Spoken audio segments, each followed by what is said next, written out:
right, well, thank you, Frank, and thank you, everyone.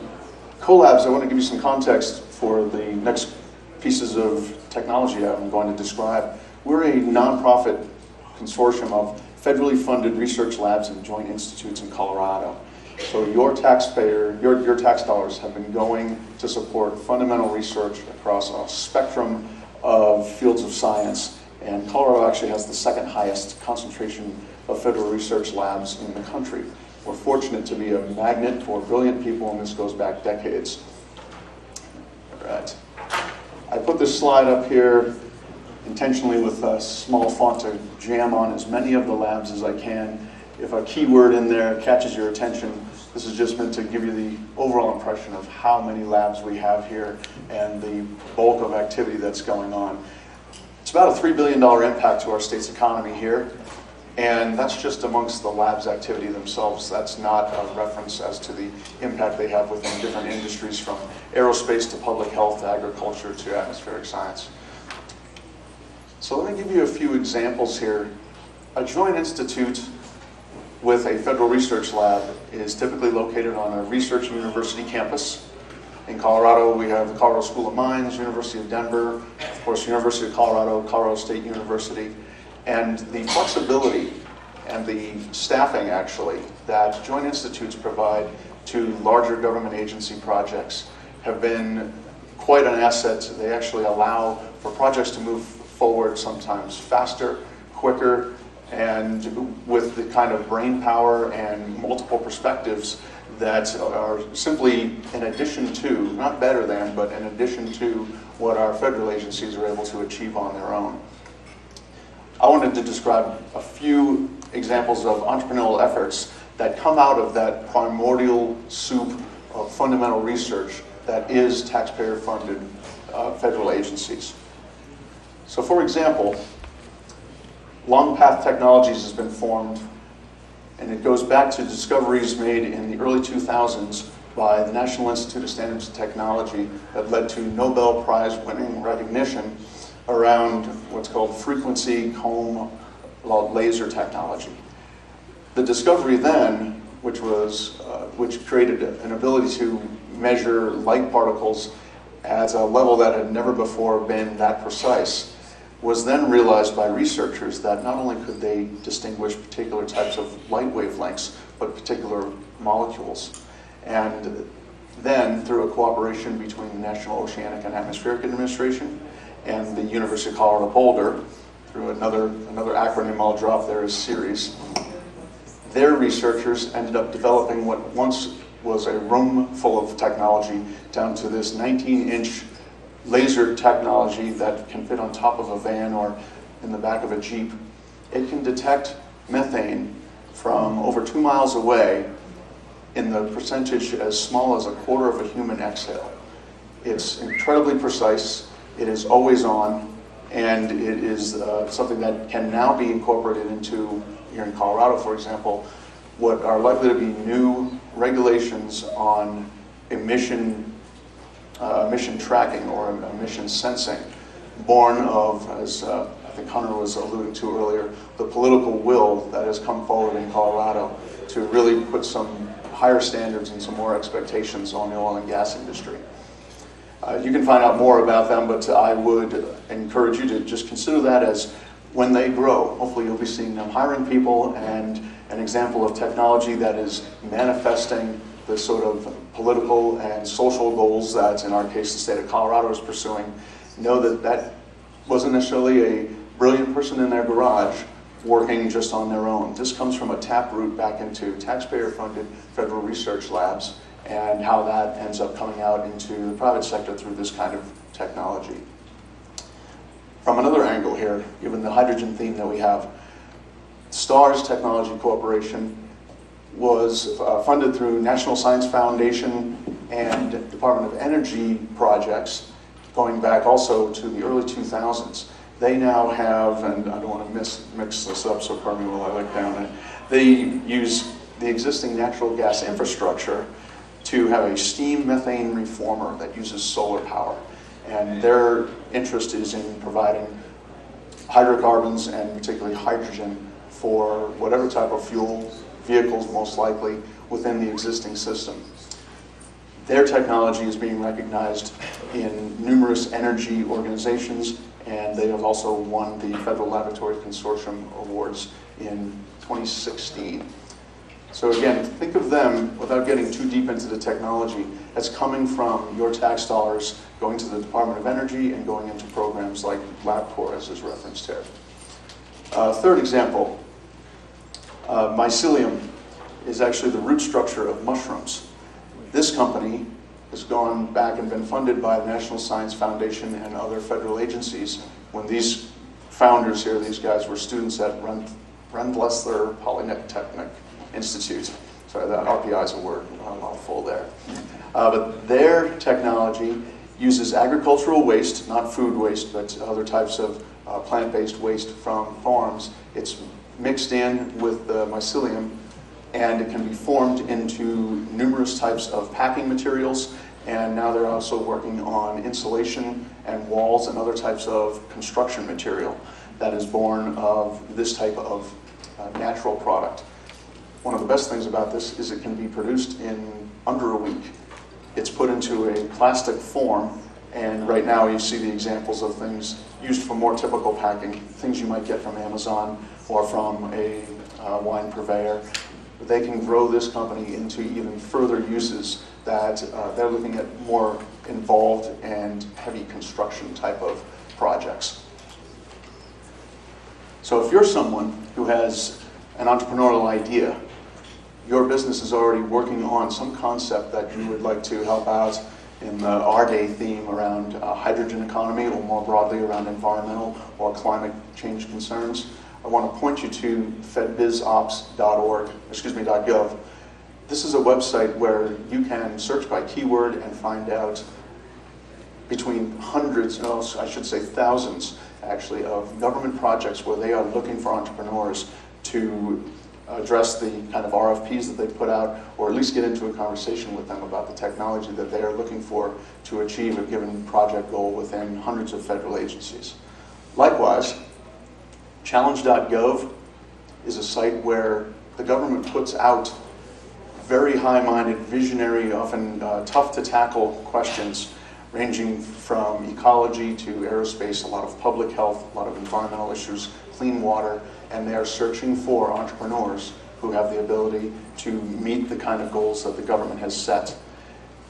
These two resources I want to emphasize because folks aren't always looking at the government necessarily as being either easy to work with or even addressing particular types of issues. And for this audience, I believe the challenge.gov site could be something very interesting that you weren't aware of before. Let me leave you with just the notion that these labs in Colorado, while we're proud of them, our mission is to champion their economic and intellectual value up to Congress such that they stay funded and stay here. But these labs are a national asset. And I want to thank you as a fellow taxpayer for helping to support what is this deep ecosystem, the taproot to some of the ingenuity and discoveries that come out and end up providing some of the technologies that can address some of our hardest challenges that we have. Thank you for that. I know I didn't know, and I imagine most people in the room didn't realize how many labs we have in the state of Colorado and all our tax money that's being used to develop innovations and technology that are available out there. We're going to move now to a discussion relative to a private enterprise. I want to introduce Gail Levy, who's the CEO and president of H-Factor Water. They've got a very interesting product, hydrogen-infused, very health-conscious drink, along with a very sustainable packaging product. Yes? Thank you. Thanks, Frank. Good afternoon, everybody. So I know we've been talking about hydrogen as a fuel, but hydrogen is also a fuel for our bodies. And it is amazing for all kinds of inflammation. They've linked it now to 150 different disease models, and it's a super antioxidant. So right now there's about 1,000 published peer-reviewed papers on the efficacy of molecular hydrogen in health and wellness. You can see how it would be stacked up and would fit one empty a plastic bottle. Now what's really interesting is that when I first came out with this pouch, this aluminum pouch, and I also did an aluminum can, the big beverage companies came a few years ago and laughed at me. And they said, nobody is going to drink water out of a pouch or out of an aluminum can. 2 days ago, you may have seen in the news that Coca-Cola came out with their Dasani, and they are now putting their Dasani water in aluminum cans. So we are making progress. And they're going to be launching their first cans the end of this year and in the Northeast, and then hopefully across the rest of the country. Pepsi is still doing research on it. So we solved the problem of a low carbon footprint. The second challenge was, how do we recycle this?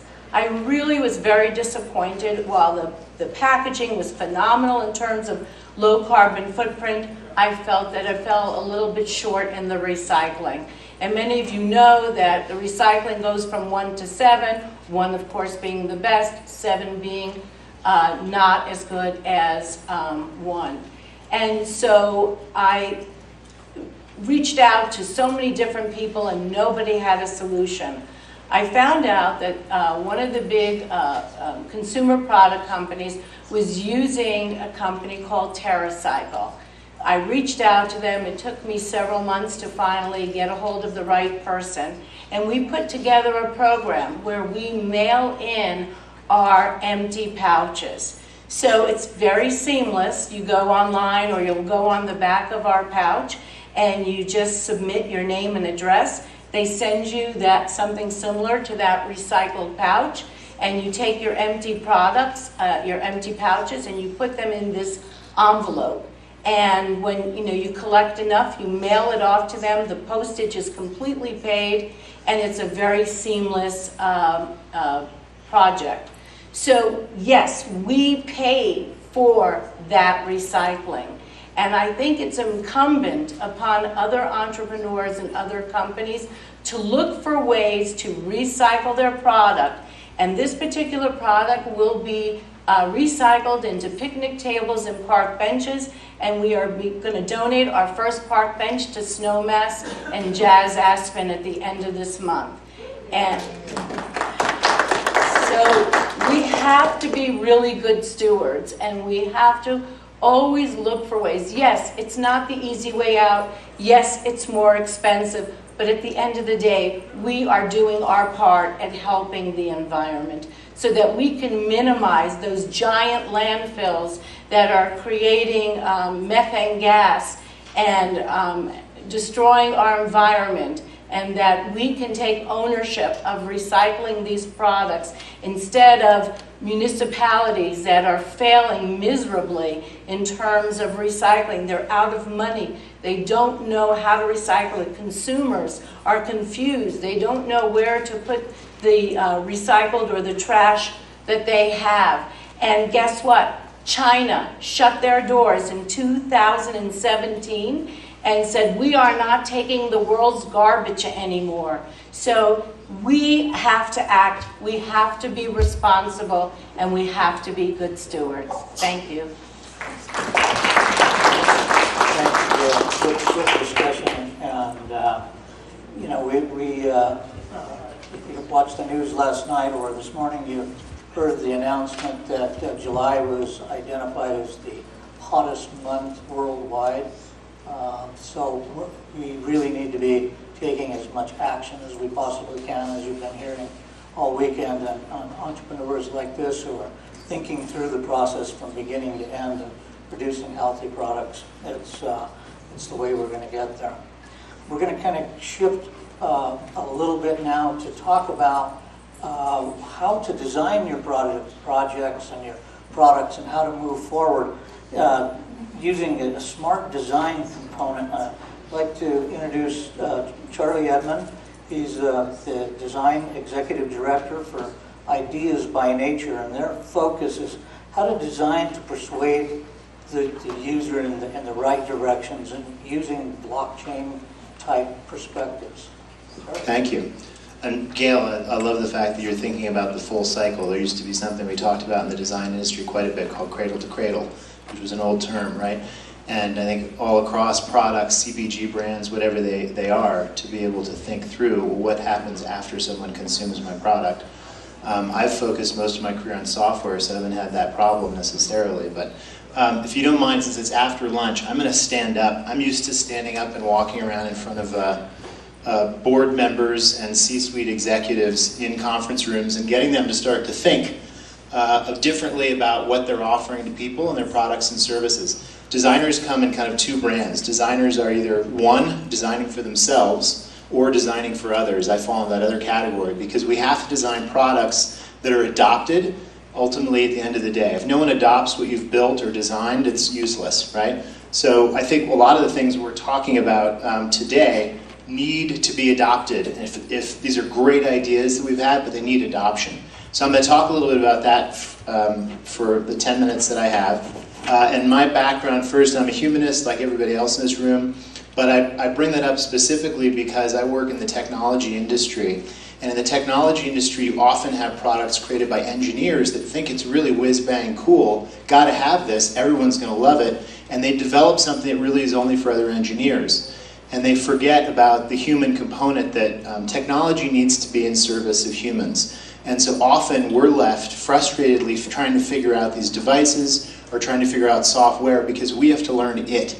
It doesn't learn us. Now obviously with artificial intelligence and stuff, that's changing. Secondly, being a father and husband, critically, anything I do now is through that lens and has been that way for the last, 10, 15, 20 years.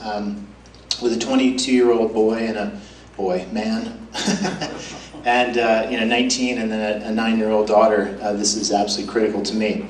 Design alchemist. So the reason I put design alchemist on there is we're trying to take raw ideas, and so when I work with CEOs and C-suite executives, taking raw ideas and transforming them into something that is beautiful, elegant, really thought through, understands the whole market that they're going to exist in and how people will use them. That is a transformative process. It's an alchemical process, I'd like to say. So I have, let's see if I can do this, primarily designed digital interfaces, as I was saying before. Sustainable relationships, that's the key for anything. You want people to come back. You want the relationship to be good for both the business and for the user itself, for them as well, the people who are using it. And we start, really the exercises I do with executives, more and more so, is helping understand how's your business strategy align with human needs. And that's the only way you're going to get, again, adoption. So that's a key piece. I grew up actually in Aspen. I was driving up today and seeing that Snowmass was created in '77, and we moved here in '72. I think '81 we were doing a lot of backcountry skiing in all these hills now that are totally developed and have all the lifts and it was just a beautiful time in this valley. And when we were listening to Aspen yesterday and your talk, it reminded me just how gorgeous this valley is, but also growing up as a reminder of the natural setting. Then I went and did my career, professional life for about 20 years in Los Angeles, a very different natural environment, working for these kind of companies, Fortune 500. The great thing about working for companies like this is you get to go in as an independent creative. You get to go in for 4 to 12 months and help them redesign their business. You go in, you learn an intense amount in a very short period of time, and then you get to reflect back what you've learned and who their users are and how we can actually use design to get engagement and make something that's useful. And it's great. It's allowed me to go around to different industries and learn so much about the world through this kind of work that I've been involved with. As was said a little while ago, about a year ago, I took a right turn from most of my colleagues and I started jumping into the blockchain space, which was obviously a very high-tech, kind of leading-edge, new, fragile environment. And so now I'm working with the newest brands that are emerging out of that space. I won't go too deep into blockchain except to say that blockchain is going to be a part of every one of these people's business. Everyone's business is here, and most everybody's business in the next 10, 15 years. And I can say that confidently because in the 90s we used to say anything that can be digital will be digital. And that's borne out when you have the entertainment industry being taken down, publishing, medicine, anything you can name today has been affected by digital in massive ways. And I think someone was showing companies that have gone out of business. Kodak this morning, I think Thomas, I forgot his last name, but he was showing how many companies did not respond to the digital wave and they're no longer around. So this is the next generation, and it's really sort of a fascinating world to be in. I will take them through the exact same process, whether you're an entrepreneurial startup or a Fortune 500, which is a part one. We go through a process of discovery, understanding what the business is, what the market is, and who's going to care, right? And the second part is then building it. And the building, like, come up with concepts that will really work. Concepts, and we can test those out in very interesting, neat ways that are light, because code is expensive. So when you can test things out when they're just visualizations of that and they're static and get people's feedback, that's cheap. So it's a really effective means of building software and experiences across mobile, across television, across jumbotrons, internet, all of that. Let me see if I can keep going. So one of the things I did recently was I was working for a company in Germany, and this got me super excited about the this energy transition. We were being asked, or I was being asked, to research for a company that was offering a green bond to retailers at a threshold of $500. That someone could come in, invest in this green bond that was building, or is building, solar farms in the Caribbean Basin. And it was really exciting. Obviously, it was a blockchain product because it was financial in nature, and they wanted to decrease fees across the whole system. So take out middlemen. That's one of the things that blockchain does really well. And what I got excited about, obviously, is I had to investigate, well, who's going to be interested in this kind of product, a financial product that's a green bond, and that can invest only $500 or more, right? So we have to appeal to people who have low income comparatively to institutional investors or accredited investors, and we have to make sure we capture their attention where they live. So it allowed me to do a lot of market research, which I'm going to share with you in the moments that I have. Overall, our population, thankfully, is thinking globally.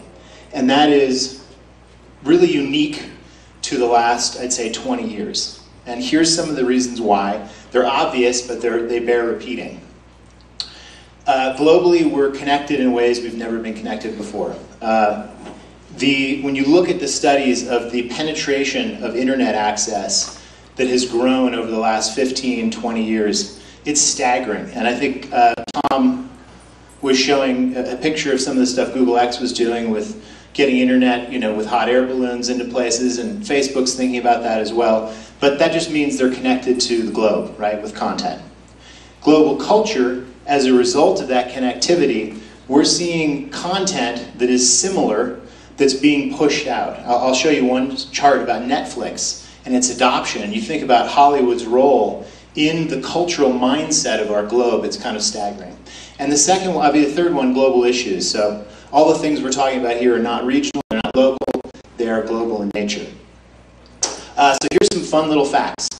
Let's see, can I do this? What happens if I click that? Was that little video play? So this is a little stat, shows you, only goes up to 2014, but it shows you the penetration of internet speeds, gigabytes per second, just showing you how invasive it is everywhere. The really exciting and interesting piece is the technology curve adoption, right? Thomas, I forgot his name again, but he was talking this morning about automobiles being 13 years for adoption. It took 38 years for radio to be adopted. It took 15 days to reach 50 million users for Pokemon Go. Kind of staggering, but that's the connectivity that we have now. Netflix, again, this is incredible how quickly it's been adopted, and across the globe we have the same content that's penetrating. So there's a global awareness of culture, that everyone shares. So millennials, who here is a millennial? Can you raise your hand? 1, 2, okay, we got, okay, great, 6. So clearly, millennials are not represented, but we got this. This is the group that's going to make the impact. This is who we have to make it so if they can adopt the change, they're the ones that are going to make the change. We can think of the ideas, we can have the capital, we got to design stuff for them if this is going to happen. So they're the largest generation with the most spending power. They just eclipsed baby boomers as of this year. Next year they're going to eclipse in spending power my generation, Gen X. So they're the ones that we have to appeal to. And where do they live? They live on their phones. So millennials are thinking globally. They're oriented for change for a lot of different reasons. And they're super digitally connected. So designing, how does this relate to designing the energy transition? Anything that can be digital will be digital. So all the energy companies that are still using spreadsheets and taking screenshots of those and sending them to other people, it's time to wake up. Your industry is next. Software is eating the world, as Mark Andreessen and Andreessen Horowitz has said. That's happening everywhere, every industry. But energy must become, for millennials to accept this, it's got to be high touch, it has to be interactive. That's a really key point, right? We have this design precedent that's been set, and on our mobile phones, that is the world. So everything that has to do with energy and adoption of different ways of trading energy, from my rooftop solar panels to interacting with my utility company in some form, has to be highly interactive, beautiful, easy to use. So this is the energy grid as it stands today. Obviously, it's a top-down from producers to consumers through TSOs and DSOs. Tomorrow's energy grid, you're going to have the prosumer. So that's where the end points, the edge of the grid, people are generating energy. And so then that brings up the whole question of, well, if I'm producing it, how do I store it? And if I store it, can I sell it? And shouldn't I be able to sell it through my mobile phone? So, obviously with smart meters and various gateways, we need to start. Blockchain has a real role to play in here, because when two parties are agreeing on a set of data, then blockchain has a role. You don't have to have a third-party intermediary to, again, access the marketplace. So I'm going to sort of hurry up here to say that, again, a great experience is really what will hurry up adoption for this largest population on the planet we have right now, who has the greatest amount of spending power. So we really need to go after them with their mobile phones. It evolves our mental models, and I'll show you one example. Do I have time to show one example? Yeah. Okay. And it's going to change behavior. If we have the right information, the right tools that they can interact with, we can change and evolve behavior, is my feeling as a designer, and redefine trust. Remember, millennials, what did they grow up with? In the United States, they grew up with the longest war that's ever been, 16 years of war. They grew up with the Great Recession. They got out of college and there was no job opportunities. They see the world crumbling around them. Not a lot to be optimistic about. They've got a huge amount of student debt. Basically, they're saying, hey, generation before us, you kind of screwed this up. And I mean, that's what you sort of felt when you even think about the Gen Y. And they're up on the stage going, hey, help us, become a part of this, because we've got to make a change now. Millennials are the same way. I want to show you, I know design sounds a little abstract, these sound a little abstract. Evolve our mental models. I just want to quickly give you an example. So our tools that we use every day, that you're looking at maybe 100 times a day when you pick up that phone, actually start to shape your view of the world, right? So one of those things that gets shaped is our calendars. This is my daily calendar. I'm sure everyone else's looks like this too. You get everything cut up into these little, I have to context switch between each one of those meetings throughout the day. Everybody's in the same boat. And as a result, we get fragmented thinking and isolated things. I don't see an event here that connects with an event that happened last year. So time becomes fragmented. It doesn't become a continuous stream as we know it is. The planet doesn't look at fragments of time. It's a continuous stream. And we need to merge with that as fast as we can. So moving from this type of a calendar to a calendar that I'm involved with as an advisor, this is actually, if you see the movie, I think it's tomorrow night, We Rise Up. Michael Shawn, are you here? Is that tomorrow night? He's the director of We Rise Up. They show this model of time that we created just for them. So that's just a quick little example of, from a design perspective, you can change the mental model just with a little way of representing things differently, and you might be able to give some possibility to how this could all unfold. So my last sort of note to you all is, how can I help? We talked today a little bit about, how can we all be of service? I think that was a theme that's up in here. How do you bring your own skills to this industry which needs help, and we all need to get on board? Mine is helping people do things like this. How can I help you? If you have a project, if you have a prototype, if you have a proof of concept that we need to get in front of other people or constituents, I'd love to know and would love to talk to you. Thank you.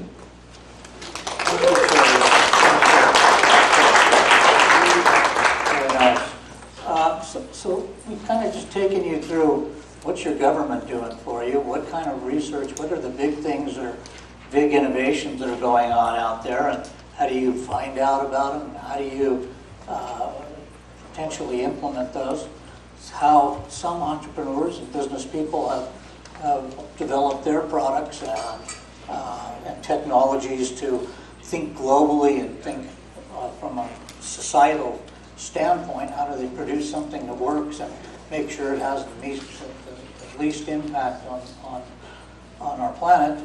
And Charlie's given you a good perspective of how to think about things as you move forward and come up with your own innovations and your own ideas. And I really like his thought about the people that really matter are like the young people who are up here today getting ready for their movement in September. And although we didn't have a ton of millennials in here today, that's not the typical audience. And as Charlie said, it's not where the most spendable income is coming from. And so it's a place that we really need to reflect. So we have a few minutes, and I know that we've kind of talked about a lot of different arenas here, but I'm sure you have some questions, so I'll open up the floor to questions. Do we have a mic? If I can, Gail, who owns the patent to your container, and who produces your container? And to repeat that, I think what I heard is about your patent for your container. So we have a patent on the process of how we force hydrogen into water so that it's free-flowing. But in terms of the package, it's kind of a secret sauce. And we are working with one manufacturer right now, and I am developing another more sustainable type of packaging, and that's hopefully going to be coming on the market in the next 6 months to a year. And that I will be able to hopefully patent. I was asked to ask the question again. So I asked who owns your patent and who produces your container, and thank you. Next question? I own the patent for the processing of putting the hydrogen in. I do not have the patent. I do not own the patent for this particular type of packaging, but we are working now with a major company to develop a very unique package that hopefully we will be sharing the patent with. Any other questions? Well, we appreciate your time. We're a little bit early. Thank you very much.